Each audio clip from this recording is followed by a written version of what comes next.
If you are listening to this podcast, then you already know that it was supposed to come out on Wednesday. You already know who the fuck I am. I'm your host, Eve Davis Paul. I was so sick, you guys. I got super sick, lost my voice, was crazy hoarse. If you follow our Instagram, you would know that. I do live videos on our Instagram, so if you follow our Instagram, you would definitely know that. Our Instagram is @VANQPOD. This is the official podcast for triumphing over maternal narcissism. So sit the fuck back, relax. It's going to be a super great show. Episode 23, The Let Go. Thanks for tuning in. This is Eve Davis Paul, and you are listening to Vanquisher.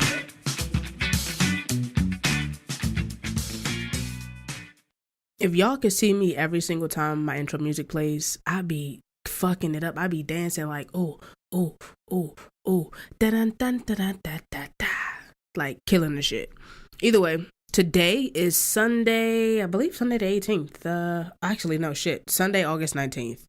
As you guys know, as you guys know, I did not produce an episode last Wednesday, but here the fuck I am on Sunday. Now, I'm going to make this a good episode. I still have not gone grocery shopping. If I don't go grocery shopping during the week, shit just gets crazy. So, it's 4:12. I'm going to release this episode early. I'm not going to release it late into the night. I'm going to give it to y'all a little bit early because I have shit to do. I have shit that I still got to do. I've missed y'all throughout the week. VankPod has been trying to make some different connections in the community, not just virtually, but where I actually live. I have coupled and connected and partnered up with Stafford County, which is where I live in Virginia, to sort of just start a supplies drive, a book bag drive. I did not know that school supplies and book bags is something that my county was in dire need of. I would have had no fucking idea. You know what I'm saying? But I think about just knowing that some of the fucking kids who are in my community are growing up in narcissistic households, domestic abuse, drug-stricken. I mean, the list goes on. These days, in places like where I live, things can get very touch and go with people just trying to figure out life and shit. So I did partner up with Stafford County to start a drive for these kids to have school supplies, book bags, to just be prepared for school, because a lot of them count on school. School is where they love being, and to return to school not only with nothing new, but not with the things that you need to be successful. We definitely know how that feels. You know what I'm saying? We know how it feels to be unprepared. So where these kids are, I want to be able to help them and meet them where they are. And I also want to be able to sometimes, probably throughout the year, go out and give care packages to people who are also in my community that don't have. There's a lot of people that don't have. And I know that the times that I haven't had, it's not easy to say, hey, I need help. Hey, can you help me with this? You know what I'm saying? So VankPod has started a new branch called VankPod Cares. And if you would like to be a part of the cause, which is happening right now, is the school supplies drive, damn it, dyslexia, and the book bag drive, please head over to our website, hit the support the show page, and that second link there is going to be donating to our PayPal. I will be going live when I purchase school supplies. I also will be going live when I take everything to our Central County office. So if there's anything that you can donate, even if you would like to send school supplies, that would be even better. You know what I'm saying? If that's something that you would like to do, you email me. I'll be able to give you an address to send everything to. My email is eve@vankpod.com, eve@vankpod,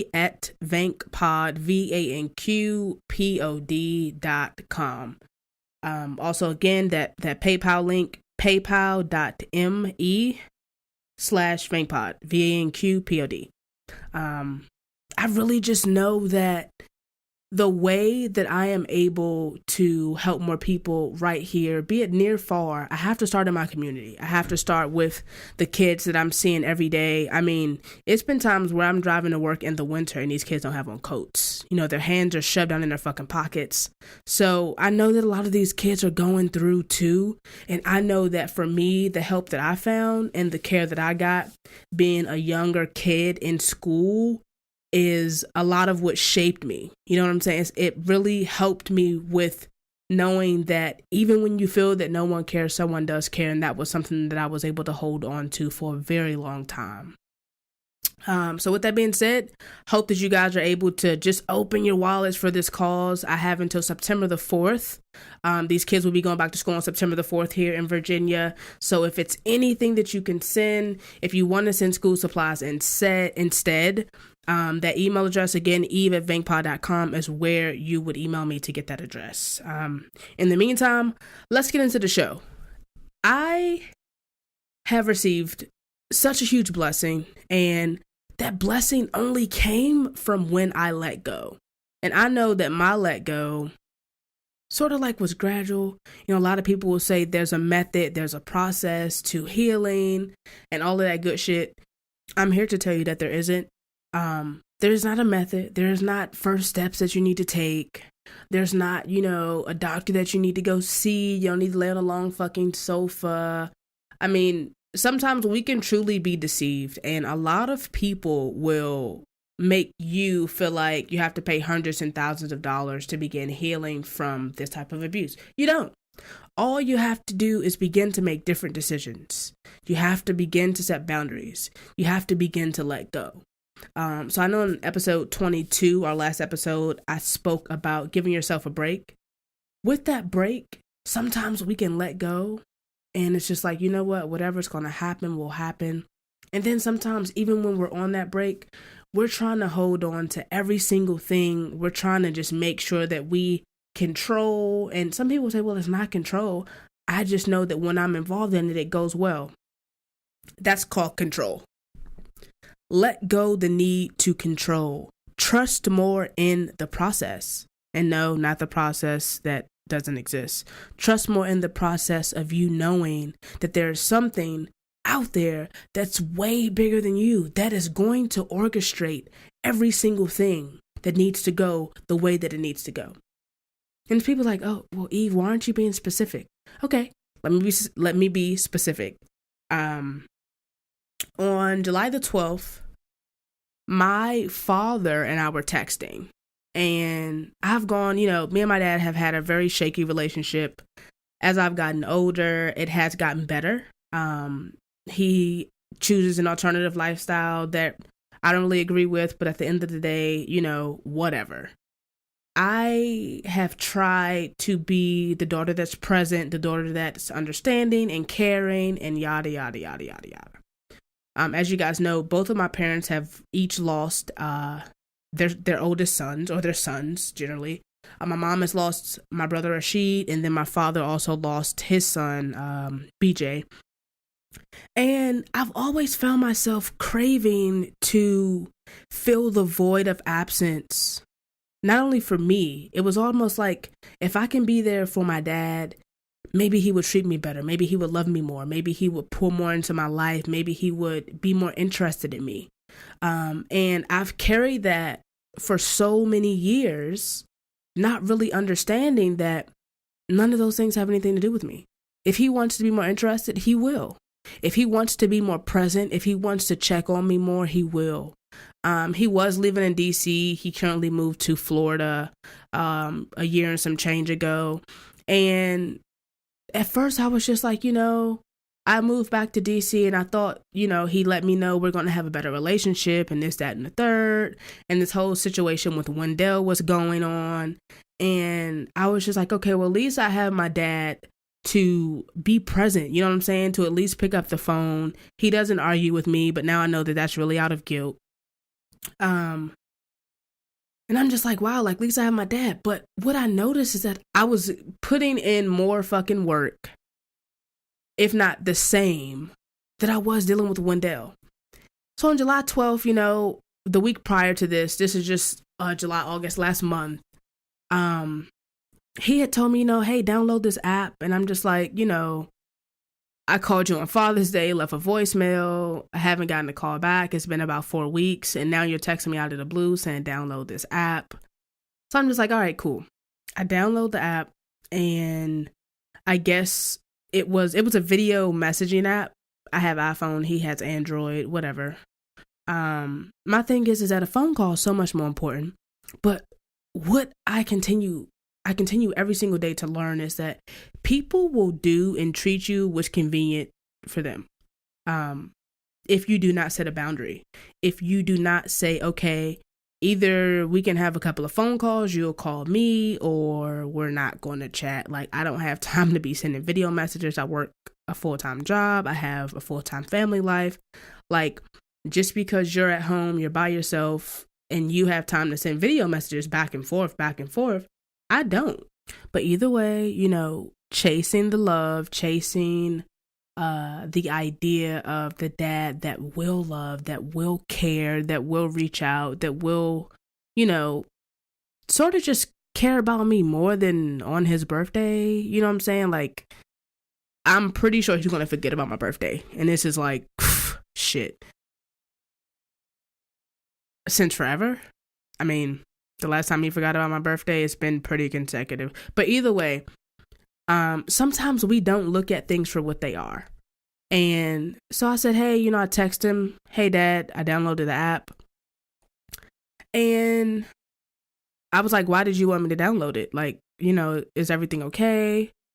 I instantly go to, is everything okay? Because, you want to give people the benefit of the doubt sometimes. So it's like, hey, like, are you in the hospital? Do I need to see you? Like, what's happening as to where you can't just call me on the phone? So he responded and was like, I mean, I just wanted to see you, but if that's a problem, then forget it. In this moment, I knew that on July 12th, 2018, I had to let go. I had to let go of what I felt it would be, what it could be. I had to really mirror the relationship that I had with Wendell, put it up against the relationship that I had with my dad, and notice that before I was ever even a seed in my mom's belly, my father was abusive to my mom. You know what I'm saying? Like, these things were already pre-made before me. So here I am, my existence is not going to change these things. No matter the things I achieve, no matter the things, of course, people will be proud of you. They'll want to be in the limelight to receive the accolades. Oh, you did such a good job by her and this, that, and the third. That's when they'll show up. If we set this boundary, they can't show up. So me and him exchanged a series of text messages, and I ended up just letting him know, look, dude, like, at the end of the day, every single time something comes up and I want to communicate with you, you don't communicate with me until it's convenient for you. And I'm tired of being on the back burner until you feel like you need my love, because my love is so great and my love is so unconditional. You know what I'm saying? Like, my love is so powerful, and I don't want to waste it on you any longer because you don't reciprocate what I need. You aren't giving me what I need. And I also let him know that I know that he would be okay. I know that he would be perfectly fine. Although he's in the state by himself, he's been there. He's a grown man. He's 67 years old, and he has been on this earth and seen things far more greater than loneliness. I want to read a piece of this text message so you guys can know how deep the conversation got. I send you love and light all the time. I'm not sure what's up with you, but I want you to know that I cannot be emotionally chewed up and spit out anymore, just to turn around to be always asked to care about you, both you and Wendell, and consider your feelings on holidays and birthdays, and I do all the work. When no one does it for me, no reaching out, no checking in, no happy wedding anniversary, no nothing. I do not deserve to be treated less than a stranger in regards to love. It's so strange, but I am letting it go every single day. Letting go of the pressure that you both apply when the fight gets too tough for you. I have never given up. And to not honor your child in return with at least love is an absolute disgrace for the unchanging love and forgiveness I have given for so long. I'm going to continue to pray for you and Wendell's health, mind, body, and soul. Everything will be okay for you guys. God already told me so. He replied with goodbye. I put goodbye. Okay, goodbye. My father is a avid chess player, and he's been an avid chess player for years. And I told him that was a very calculated move, Chess King. And he replied with checkmate. For anyone that doesn't know, in chess, of course, checkmate is a term that's used, but outside of chess, like in the environment that he and I was in with this conversation, checkmate means that he is unbeatable. When I say that shit hurt me so bad when I got that reply, all I could do was think, okay, Eve, you have to let this go. If you could let Wendell go, if you could separate yourself from that, you can separate yourself from this man that really hasn't been here, that hasn't been present, that hasn't even changed a diaper of yours ever. You know what I'm saying? And so I did. But what I want to let y'all know is the night before this conversation with my dad, I got a message on Facebook, and it was from my sister. My mom didn't have a sister. My dad didn't have a daughter. That's my sister. I have no sisters biologically, but I believe in the earlier episodes, I mentioned that my grandmother gave me to a lady who could not have kids, who worked with her. And I only stayed with her for a short period of time before Wendell came back to get me. But that lady and her husband had 2 adopted girls and 2 adopted boys. So I open my Facebook and I'm just like, I know this name. As I'm reading the message, I begin to cry. Because prior to messaging my father on the 12th, the night of the 11th, I knew that I would have a conversation with him that was my fork in the road. And I went to bed that night with peace and knowing that I was no longer going to get wrapped up into this whirlwind of heartbreak. So my sister was saying, oh my gosh, baby sister, I'm so glad we found you. Your brother is here sitting next to me, and we decided to search for you here on Facebook. They missed me so much. They loved me so much. And the first thing I thought about was my mother, who would have been my adopted mom. You know, I asked her, how's mommy? How's dad? Like, how's everything going? And they sent me the number to my mom, Nini. And when I heard her voice, you guys, my dad answered the phone first. When I heard their voice, that let go was so worth it. It was confirmation that when we let go, we receive every single thing that we need.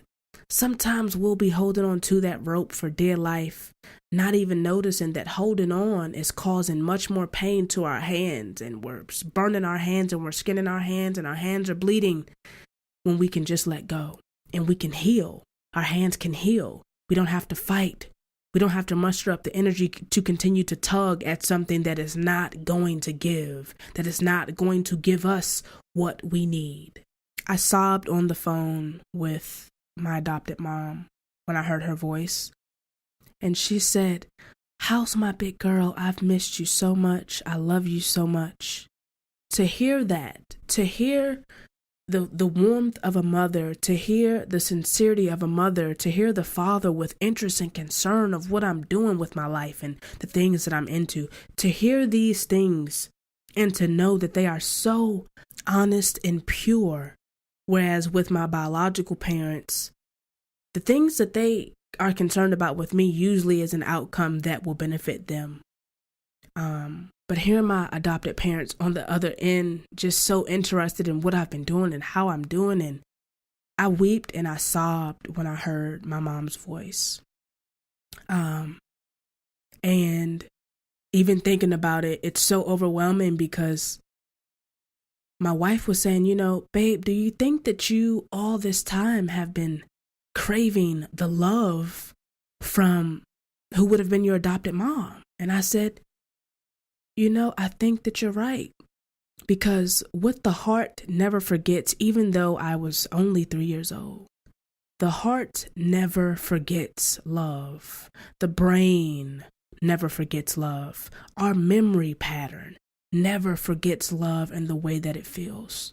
And I know some of you guys are thinking, my family is all I have, and my family is all, and what have they given you? What have they given to your life? Now, for the people that have good family members that are supportive in the separation and the breakdown and the let go and the break, you have such a blessing. Do not take it for granted. Do the things that you have to do so that you can begin healing. Take your break. Let go of what you're still holding on to that's not benefiting you, that's not benefiting your health and your wellness and your strength and your power and your progress. Lean on your family members. And the day that I let go of the last thing that I was holding on to that was causing me so much sorrow, my father, my biological father, I not only received another father, a real father, who said that we go through life not realizing the most important gift of life given to us. And when we return, we suddenly realize just how precious you were to us. To receive a father, a mother, and siblings. I've lost both of my biological siblings. To receive siblings and parents after letting go the last little bit. I know that all of these things are divine order. They're supposed to happen this way, but we just have to know what steps to take in order to activate the reaction from the universe. My reaction from the universe was a brand new family that I received. The family that I was intended to be in. And it's such a blessing to know that even their words, hearing their voices, healed and closed so many wounds of abandonment and pain and shame and hurt. I mean, the list just goes on. Just so grateful to have received this. I want to let you know that whatever you are holding on to that may seem tough, whatever situation that may just seem like the most impossible thing, let go piece by piece, day by day. Wrap each finger one at a time from around this rope that is making your hands raw. Once you let go, you will receive what you need. You will not only receive what you need to begin healing, but you'll be receiving what you have needed. That void will be filled because not only are we saying to the universe, bring to me, I am ready. We're making the room to be given the things that we need. When you're holding on to things and you don't have enough room to be given what you need, the universe isn't going to bring it to you. And I say universe, God, I say whoever you choose to be the biggest light, the higher up in your life, it will not bring to you what you need if you do not have enough space for it to be housed. I love each and every one of y'all. This was the episode 23, the let go. When you let go, you will receive everything you need. To hear more episodes like this, please subscribe, rate, and review. It's the most important thing you can do to help me out. iTunes has a very funky algorithm. It's not up to me. I really need you guys to subscribe, rate, and review. It means the world to my importance online with iTunes. Again, to donate to our back to school supplies and book bag drive, please paypal.me/Vangpod. Listen, these kids need our help. I know that there were so many people that were fighting for me in the shadows at my school. I pay so much homage to my school. I know that these kids in my county will be more than grateful and more than appreciative to be able to have some type of hope, something to hold on to know that some strangers cared about them enough to give them what they need. It really does take a village. I love y'all so much. I appreciate y'all. Have a good week. Please follow me, Facebook, Instagram. The link also to donate is in the description of this episode, and all the places that you need to follow us is in the description of this episode as well. Peace.